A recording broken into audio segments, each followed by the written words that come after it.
Hello everyone, कैसे हैं आप सब। मैं उम्मीद करता हूँ सब अच्छे होंगे। आज हम अपना पार्ट 2 स्टार्ट करने वाले हैं। Part 2 of cash flow statement, right. तो कैश फ्लो स्टेटमेंट का हम सेकंड पार्ट शुरू करेंगे। आई होप आपको फर्स्ट पार्ट समझ में आया होगा और आपने फर्स्ट पार्ट की वीडियो जो है वो ऑलरेडी देख ली होगी। तो आज हम करने वाले हैं ऑपरेटिंग एक्टिविटी, ठीक है। तो हमारी सबसे पहली एक्टिविटी है एक्टिविटी नंबर 1। कौन सी एक्टिविटी है? ऑपरेटिंग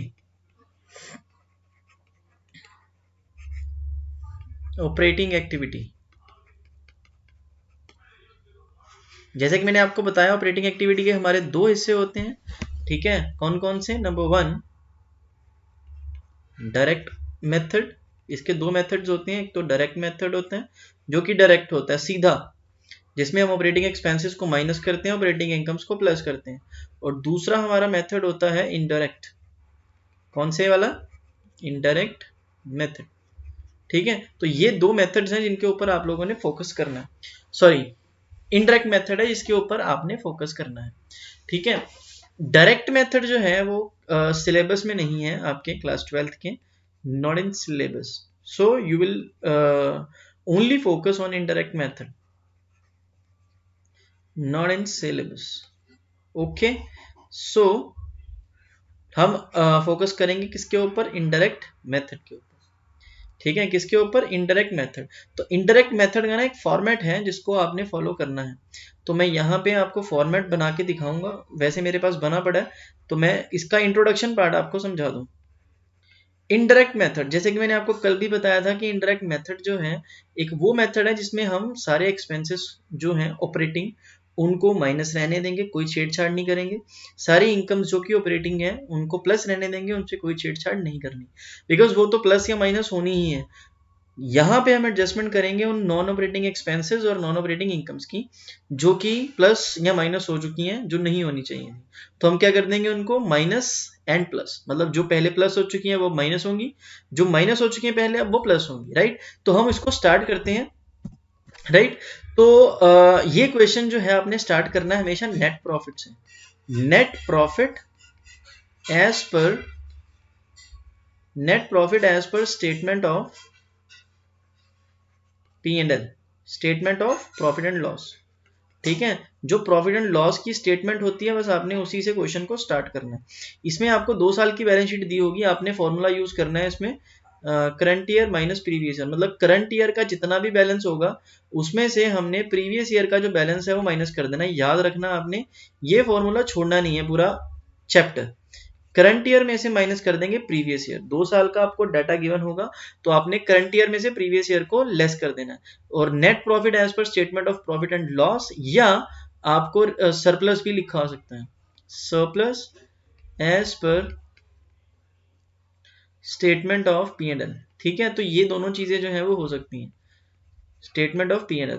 तो करंट ईयर में से प्रीवियस ईयर माइनस करने के बाद जितना भी यहाँ पे होगा वो हमने यहाँ पे लिख देना। अब इसमें हमने ऐड करनी है 4 आइटम्स जो एक्स्ट्रा ऑर्डिनरी आइटम्स हैं, ठीक है। तो इनमें सबसे पहले है number 1 transfer to reserve, transfer to general reserve. अब इसमें भी वही फॉर्मूला यूज करना है, करंट ईयर में से प्रीवियस ईयर माइनस करेंगे, ठीक है। याद रखना है 4 आइटम्स ही आपने प्लस या माइनस करनी है, प्लस ही होंगी मोस्टली, ठीक है। अब ट्रांसफर टू जनरल रिजर्व मतलब कंपेयर करना है 2 साल को, करंट ईयर में से प्रीवियस ईयर माइनस करेंगे। अब करंट ईयर में अगर ज्यादा है, प्रीवियस ईयर में कम है, तो क्या हो जाएगा? प्लस। और अगर करंट ईयर में कम है, प्रीवियस ईयर में ज्यादा है, तो हो जाएगा माइनस, ठीक है जी। सेकंड आइटम है हमारी कौन सी? ट्रांसफर टू जनरल रिजर्व हो गया। इसके बाद हमने ऐड करना है इंटरिम डिविडेंड। इंटरिम डिविडेंड के बारे में मैंने बहुत बात की है पहले भी। इंटरिम डिविडेंड का मतलब क्या होता है कि वो डिविडेंड जो साल के बीच में डिक्लेयर किया जाता है, ये साल के बीच में ही डिक्लेयर कर दिया जाता है, ड्यूरिंग द ईयर। अब क्यों डिक्लेयर किया जाता है मैं आपको इसका लॉजिक बताता हूँ, सिंपल सा। वो क्या है कि कई बार कंपनी के शेयर के प्राइसेस जो है वो नीचे जाने लग जाते हैं, ठीक है। तो उन प्राइसेस को ऊपर करने के लिए, दोबारा से ऊपर उठाने के लिए कंपनी प्रॉफिट डिक्लेयर कर देती है, डिविडेंड डिक्लेयर कर देती है इमीडिएटली। तो ये साल के बीच में ही डिक्लेयर कर दिया जाता है, announce and declare immediately. Normally क्या होता है, डिविडेंड साल के एंड में डिक्लेयर होता है और पे किया जाता है, लेकिन जो इंटरिम डिविडेंड है साल के बीच में ही जो है वो पे कर दिया जाता है। तीसरी आइटम है डिविडेंड प्रपोज्ड, डिविडेंड प्रपोज्ड का मतलब क्या होता है कि वो डिविडेंड जो अभी ना तो अनाउंस हुआ है और ना ही कंपनी ने डिक्लेयर किया है, जो कंपनी के बड़े शेयर होल्डर्स हैं इन्होंने कंपनी के बोर्ड के सामने प्रपोजल रखा है कि आप डिविडेंड पे करो, शेयर होल्डर्स जो है वो डिमांड कर रहे हैं। तो यहाँ पे जो प्रपोज डिविडेंड आएगा वो कौन सी ईयर का आएगा, प्रीवियस ईयर का। तो आपने यहाँ पे भी प्रीवियस ईयर का प्रपोज डिविडेंड यूज करना है और फाइनेंसिंग में भी। यहाँ पे चेंज हुआ है लास्ट ईयर ही, कि पहले क्या होता था कि प्रपोज डिविडेंड यहाँ पे करंट ईयर का ही लेते थे और प्रीवियस ईयर का फाइनेंसिंग में माइनस करते थे, लेकिन अब क्या करना है, प्रीवियस ईयर का ही प्लस करेंगे यहाँ पे और प्रीवियस ईयर का ही माइनस करेंगे फाइनेंसिंग में। तो मतलब कहने का कि करंट ईयर का जो प्रपोज डिविडेंड है उसको हम ऑल टुगेदर इग्नोर कर देंगे, ठीक है। उसके बाद चौथे नंबर पे आएगा प्रोविजन फॉर टैक्सेशन। इसको टैक्स मेड भी कहते हैं, क्या कहते हैं, tax made, provision for tax. ये हमेशा करंट ईयर का आएगा और प्रीवियस ईयर का माइनस कर देंगे। देखो करंट ईयर का मतलब कि हमने यहाँ पे प्रोविजन बनाई है, ठीक है, जिसको साल के एंड में हम क्या कर देंगे, पे कर देंगे, ठीक है, क्योंकि वो ड्यू हो जाएगा। अब इनमें क्या कर देना है, ये जो नेट प्रॉफिट आया इसमें चारों आइटम्स आपने क्या कर देनी है, प्लस। प्लस करने के बाद आपके पास जो भी आएगा this is called net profit before tax and extra ordinary items, extra ordinary items, right. तो ये चार चीजें आपने याद रखनी है कि ये नेट प्रॉफिट में आपने प्लस करनी ही करनी है, so that it becomes before, ठीक है। तो ये वर्किंग नोट में भी कर सकते हो आप, ये वैसे वर्किंग नोट की तरह ही मैंने बनाया है, वर्किंग नोट नंबर 1, ठीक है। अब इसके बाद मैं आपको अपनी इमेज पे लेके चलता हूं जहां पे मैंने सारा फॉर्मेट जो है वो ड्रॉ करके रखा हुआ है। यस, यहाँ पे आप देख सकते हैं, यहाँ पे सबसे ऊपर मैंने लिखा है net profit before tax and extra ordinary items, ठीक है। एक second, net profit before tax and extra ordinary items, यहाँ पे आपको दिख रहा होगा ये फिगर जो हमारी वर्किंग नोट नंबर 1 में आई थी, ठीक है, ये वही सेम उठा के यहाँ पे लिख देनी। अब इसमें हमने प्लस करनी है कुछ non operating non cash items. कौन सी, एक्सपेंसेस। क्यों, क्योंकि यहाँ पे ऐड क्यों किया एक्सपेंसेस को, सोचने वाली बात है कि एक्सपेंसेस को तो माइनस करते हैं, यहाँ पे हमने उसको प्लस क्यों किया है। प्लस करने का बड़ा सिंपल सा रीजन है कि जो ये एक्सपेंसेस हैं ये माइनस हो चुके हैं, तभी तो नेट प्रॉफिट आया, जो कि नहीं होने चाहिए थे, ठीक है। तो हम इनको दोबारा से एड बैक कर देंगे। डेप्रीसिएशन नॉन ऑपरेटिंग नहीं है लेकिन नॉन कैश है, और यहाँ पे जो डेप्रीसिएशन लेनी है ये हमेशा ड्यूरिंग द ईयर लेनी। देखो मैं बरीकी से चीजें समझा रहा हूँ आपको, तो आपने भी इनको दिल से समझना है और इसको फॉलो करना है 100% अगर आपको नंबर लेने हैं तो डेप्रीसिएशन हमेशा यहाँ पे जो है करंट ईयर की आएगी। अगर डेप्रीसिएशन गिवन है तो बहुत ही अच्छी बात है, और अगर डेप्रीसिएशन गिवन नहीं है तो आप डेप्रीसिएशन कैलकुलेट करोगे। Second point is interest on debentures.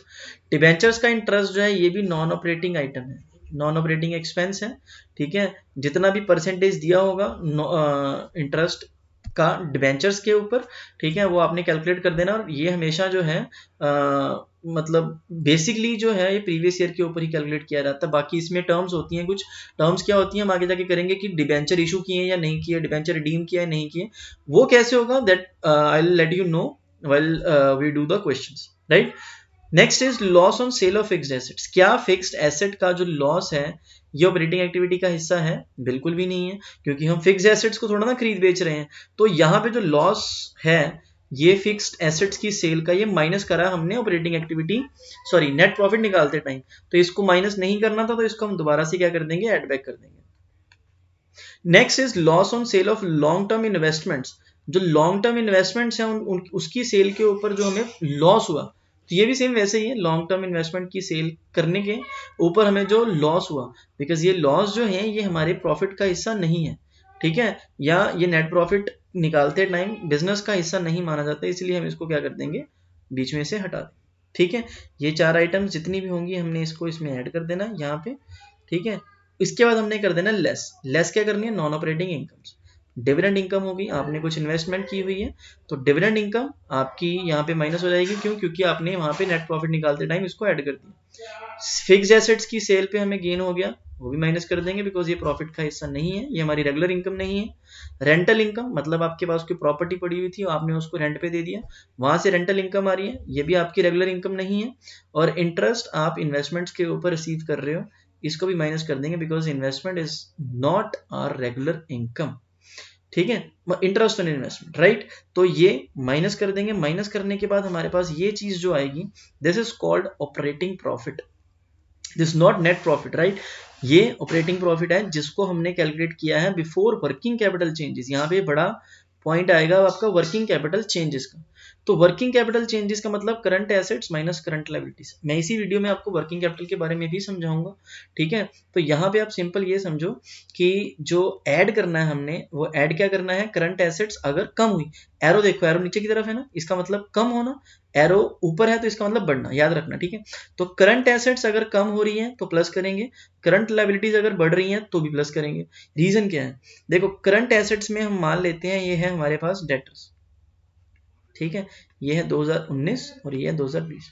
2019 में डेटर्स हैं 1 लाख के, 20 में हो गए 50,000 के, कम हो गए करंट ईयर में, इसका मतलब हमने 50,000 रिसीव कर लिया होगा, तो ये प्लस कर देने, क्यों, क्योंकि कैश फ्लो बढ़ा है, ठीक है। उसके बाद करंट लायबिलिटीज बढ़ने से ऐड करने का क्या लॉजिक है, देखो यही अगर हम क्रेडिटर्स की बात करें, यहाँ पे 1 लाख, यहाँ पे 2 लाख, मतलब हमारे क्रेडिटर्स बढ़ गए, हमने किसी का पैसा अपने पास ब्लॉक कर लिया, स्टॉक भी रख लिया और किसी का पैसा अपने पास ब्लॉक कर लिया। तो जब भी हम किसी का पैसा अपने पास ब्लॉक करते हैं तो लायबिलिटी बढ़ती है, लायबिलिटी बढ़ना मतलब एडिशन।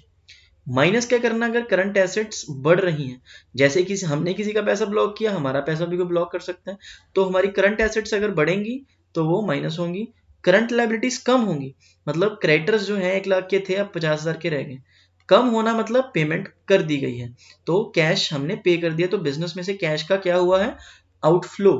तो करंट लायबिलिटीज कम होना मतलब प्लस, एडिशन। तो ये माइनस कर देंगे, माइनस करने के बाद आपके पास जो वैल्यू आएगी, this called cash flow from operating activity before tax. Tax से पहले आपके पास जो कैश का फ्लो हुआ है ऑपरेटिंग एक्टिविटी में, उसको हमने कैलकुलेट कर लेना। अब इसमें से लास्ट क्या करना है, टैक्स माइनस कर देंगे। टैक्स माइनस करना हमने यहाँ पे करंट ईयर लिख दिया, सॉरी यहाँ पे प्रीवियस ईयर लिखना है, राइट। प्रीवियस ईयर का जो टैक्स है पे करा हमने, वो हम क्या कर देंगे, इसमें से माइनस कर देंगे। टैक्स माइनस करने के बाद देखो प्रीवियस ईयर का माइनस क्यों किया है, क्योंकि ये प्रीवियस ईयर पिछले साल का करंट ईयर का था, ठीक है। तो अब वो प्रीवियस ईयर बन गया और ड्यू हो चुके हैं पेमेंट के लिए, तो हमने पे कर देना। ये लास्ट में आपके पास आएगा net cash flow generated from operating activities. अगर ये आंसर प्लस में आ रहा है तो कैश फ्लो फ्रॉम आएगा, और अगर यही आंसर जो है ये नेगेटिव में आ जाता है, माइनस में, तो net cash use in investing sorry operating activity after tax. तो ये अगर आपको फॉर्मेट समझ में आ गया ना, मैं आपको गारंटी के साथ कह रहा हूं कि आप ये चैप्टर को करने में कैपेबल हो जाओगे। अब इसके बाद ना एक छोटा सा पॉइंट था वर्किंग कैपिटल का, मैं आपको समझा देता हूँ वर्किंग कैपिटल क्या है। देखो वर्किंग कैपिटल जो है, आप लोगों ने बहुत बार सुना होगा कि वर्किंग कैपिटल क्या होती है कौन सी टर्म है वर्किंग कैपिटल, ठीक है। तो मैं आपको अब इसके बारे में ज्यादा डिटेल में बताता हूँ वर्किंग कैपिटल क्या होती है। देखो मैंने अब इसका मीनिंग लिखा, working capital means the requirement of cash in the business to meet day to day requirement of cash. मतलब बिजनेस में डेली बेसिस पे बहुत सारे खर्चे होते हैं, जैसे लेबर है उनको वेजेस देने, ठीक है, रॉ मटेरियल परचेज करना, ठीक है, उसके बाद रॉ मटेरियल के अलावा जो है हमारे डेटर्स उनको पेमेंट करनी, ठीक है, या उसके अलावा इलेक्ट्रिसिटी का बिल है। तो छोटे मोटे खर्चे, मतलब चाय का खर्चा है, टी एक्सपेंसेस हैं, जो लेबर हमारे पास काम कर रही है हम उनको मिड डे मील दे रहे हैं, ठीक है। तो ये कुछ एक्सपेंसेस जो डेली बेसिस पे होते हैं, तो इसके लिए हमारे पास वर्किंग कैपिटल की जो क्वांटिटी है वो मेंटेन्ड रहनी चाहिए। तो जो पैसा हमारे पास इन खर्चों को करने के लिए डेली बेसिस पे रहता है उसको बोलते हैं वर्किंग कैपिटल। क्या कहते हैं, वर्किंग कैपिटल। दो तरह की होती है वर्किंग कैपिटल, एक होती है ग्रॉस, एक होती है नेट, ठीक है। जो बच्चे बड़े हैं जो सीए कर रहे हैं उनको पता होगा कि ग्रॉस वर्किंग कैपिटल का क्या मतलब है। ग्रॉस का मतलब होता है total of all current assets, जितनी भी करंट एसेट्स हैं उनका total is called working capital, gross, ठीक है। जितनी भी करंट एसेट्स हैं उनको हमने ऐड कर लेना तो हमारी ग्रॉस वर्किंग कैपिटल बन जाएगी। दूसरा है net working capital. Net working capital का मतलब क्या होता है, is the difference between current assets and current liabilities. Current assets और करंट लायबिलिटीज का जो डिफरेंस है उसको हम बोलते हैं नेट वर्किंग कैपिटल, जो आप बच्चे 12th में पढ़ रहे हैं। रेशो के टाइम पे आपने ये बड़ा फॉर्मूला यूज किया होगा, तो फॉर्मूला क्या है, current assets minus current liabilities. तो अगर आपको वर्किंग कैपिटल जो है वो प्लस में चाहिए तो करंट एसेट जो है वो हमेशा करंट लायबिलिटी से ज्यादा होनी चाहिए। तो ये छोटा सा पार्ट था वर्किंग कैपिटल का, मेरे को ऐसा लगा कि समझाना चाहिए तो मैंने समझा दिया। तो आज हमने क्या किया है, इनडायरेक्ट मेथड का फॉर्मेट, ठीक है। उसके बाद फॉर्मेट जो सबसे ज्यादा इंपॉर्टेंट है, सबसे ज्यादा इंपॉर्टेंट मानता हूं मैं इस चीज को, और दूसरा है वर्किंग कैपिटल, ठीक है। तो नेक्स्ट वीडियो में हम क्या करेंगे, इनडायरेक्ट मेथड के कुछ न्यूमेरिकल्स जो मैं आपको डिटेल में समझाऊंगा, और उसके बाद हम फिर आगे चलेंगे चौथे वर्ड में, ठीक है जी। सो आई होप वीडियो पसंद आई होगी, प्लीज चैनल को जरूर सब्सक्राइब कर देना, बेल आइकन दबा देना, वीडियो को प्लीज शेयर करना maximum. Thank you so much.